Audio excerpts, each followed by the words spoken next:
Now it's time to discuss social media buzz and of course looking at the stories making the rounds on social media and also the reactions of various social media users. And Choma Amaregbulam is sitting right here with me in the studio this morning. Choma, good morning. Good morning, Maggie. How are you? I'm fine, thank you. It's Friday. It's Friday, of course. You look colorful on your... Thank you. I'm looking colorful for you, so you flex with this weekend. Why do you have to look colorful for me? There's someone should be colorful for, but Choma, please tell us what's happening. Alright, so going straight to the first story, a video that has been making the rounds on Twitter has got a lot of people talking.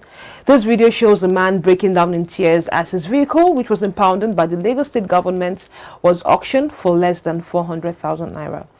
Let's quickly take a look at the video, please. 270, 270, 280, 300.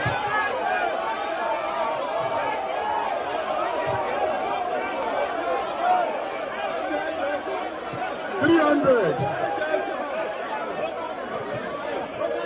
There's on 300.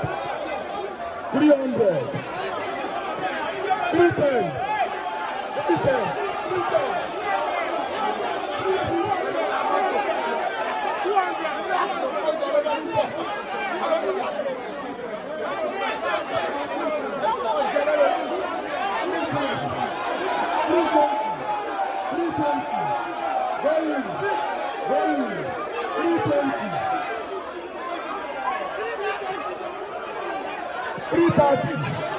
330. And now taking some tweets, Ishola says, this isn't fair.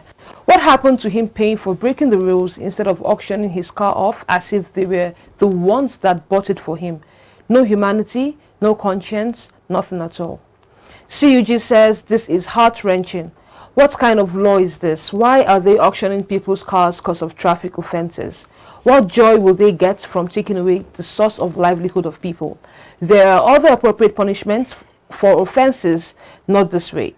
Taylor's Cow says, in other sensible countries, when they impound your car, you will be given a fine to pay to collect the car. Why auction other people's sweat because they broke the traffic laws or parked in restricted places? Nigeria is hard and we are making it harder for citizens. And Olarinwaju says, at Follow Lagos, at official Abat, and you think the best way to put Lagos in order is to make elderly people like this to cry. Well, Maggie, that video was very emotional. Very emotional, yes, very emotional. Because I'm like, this man is definitely a father. He has children. He has bills to pay. He has food, people to feed.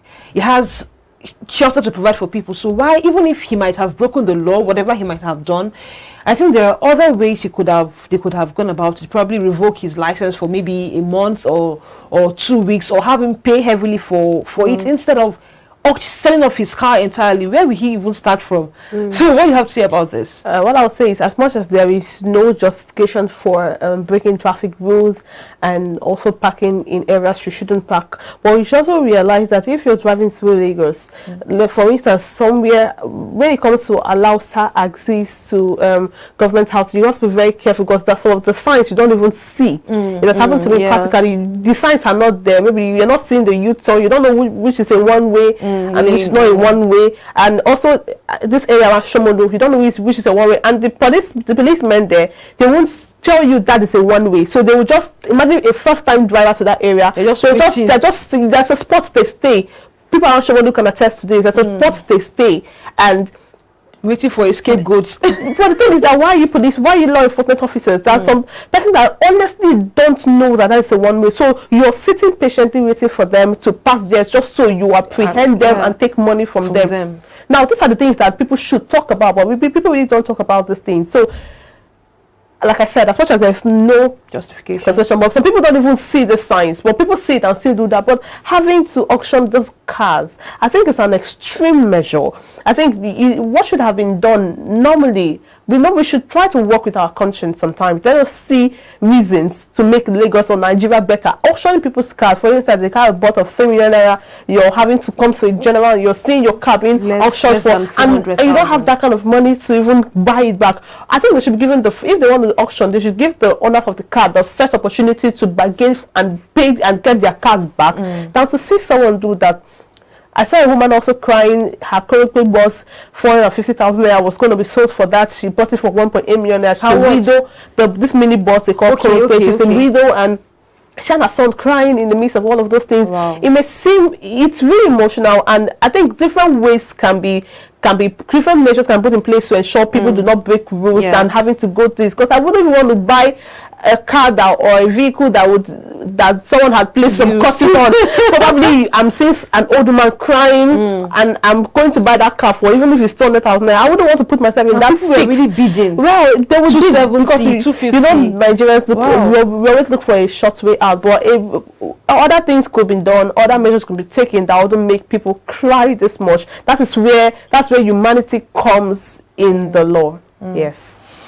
All right, so quickly taking the last story, or the second story, a lady was spotted asking for alms in a gridlock with a fake baby just to get the attention and sympathy of unsuspecting victims, who would in turn give her some money.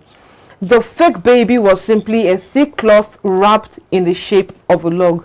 So Nigerians are really going crazy these days. You see so many people pretending to have broken legs, just to borrow money from people. But I guess this is where we'll wrap it up on today's show. People should also be careful. I saw that video, and if you go to Lekki axis of Lagos, it happens. People carry babies around. You think they're real babies, but people have to be really careful. Well, Choma, thank you so much for that thing. All right, that's where we called it a wrap on the show this morning. We hope you had an amazing week with us from Monday till date, and a big thank you to all of you who had made this work, from the production crew to, of course, me, Samson, Choma, Mercy, every single person, the MTL guys. Thank you so much, and also our amazing viewer. Without you, there is no iBrandTV. That's why we leave you with a quote from Lady Gaga, and controversial figure there, but this really makes sense. She said, "Do not allow people to dim your shine because they are blinded. Tell them to put some glasses on, some sunglasses." So I like that. Allow no one dim your shine because they are blinded. If you are blinded, put on some glasses and don't allow my shine to dim you. Rather, Chama, you have something to say on that? No, I think you've said it also. If someone doesn't like your energy, if someone doesn't appreciate what you have to offer, let them move on.